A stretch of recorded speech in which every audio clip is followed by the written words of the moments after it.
João Batista está apontando alguém de quem se diz ser o caminho. Só que, por um tempo, a gente acabou construindo algo. A religião nos fez um favor, não sei, um desfavor, de criar para a gente uma distinção do tipo que ter fé em Jesus não implica em ter fé no caminho que Jesus aponta com a sua vida. E criou essa situação de não um antagonismo, mas uma situação que, já que eu tendo fé nele, crendo nele, eu não preciso, talvez, isso é suficiente, não preciso então ser como ele foi, ou não preciso andar como ele andou, ou não preciso seguir de fato como ele seguiu as coisas e como ele a tratou. No entanto, o que eu quero que nessa noite a gente entenda é que ter fé em Jesus necessariamente implica em ter fé no caminho que ele fez. E não há como ser diferente. De manhã eu falei com os que aqui estavam que o que nós mais precisamos nesse tempo é ter Jesus mesmo no coração. Mas Jesus de verdade, é você saber que Jesus é Jesus para você mesmo. Mas não é apenas isso. É algo em que, sabendo-se que Jesus é Jesus para mim, as minhas atitudes correspondem a essa verdade. Então a religião, ela instalou dentro de nós, aí eu vou usar a ilustração que todos nós estamos sempre lidando com ela, né? Todo mundo aqui sabe mexer no mínimo tirar dinheiro em caixa automática, né? Então a gente está lidando hoje com a informática, com a internet, com tudo isso aí. Então a religião instalou em nós um software, né? Um programinha que você vai lá no baixo aqui, e esse trem baixou em nós. E está aqui dentro, instalado, e está rodando.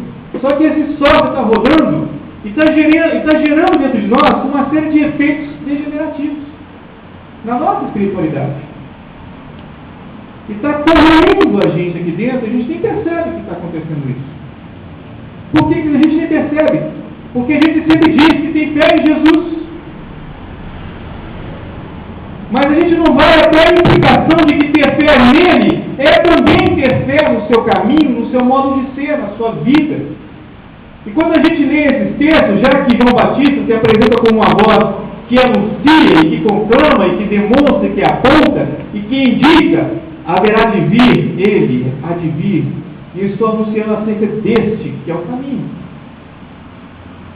E ao dizer isso, a gente já lendo esse texto, essa passagem de Mateus 4, ela já nos dá tudo o que nós precisamos para que na nossa vida a gente não tenha essas implicações de distinção entre ter fé em Jesus e não ter fé no seu caminho. Porque aqui está claro isso. E quando a gente lê o evangelho que nós vemos aqui, a primeira coisa que a gente leu foi o momento de quê? Da tentação de Jesus, não é? E que implicações que há na nossa vida, para a nossa existência, saber da tentação de Jesus no deserto.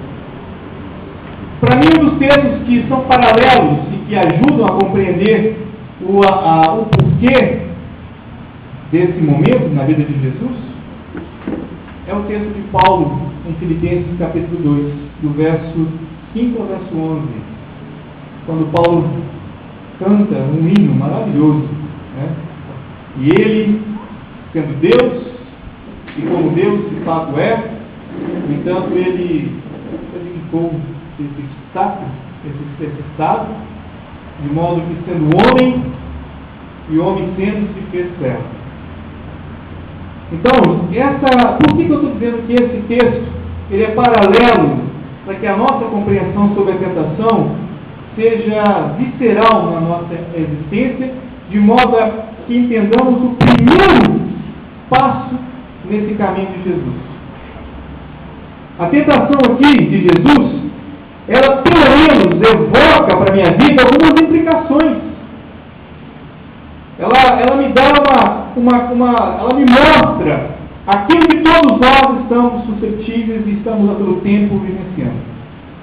O Henrique falou no início desse espírito, né, de sedução que nos cerca e que está todo o tempo aos nossos olhos e que nos seduz mesmo, nos leva a atitudes que a gente às vezes nem sabe por que a fazemos, e a fazemos porque o tempo e o Espírito está nos embalando nisso.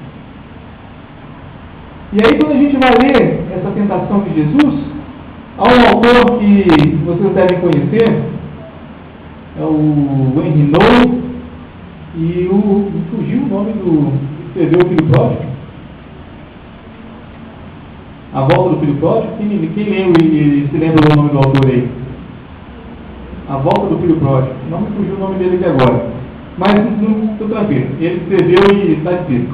Mas é o seguinte, ele fala acerca de algumas comparações exatamente baseadas nesse episódio da tentação.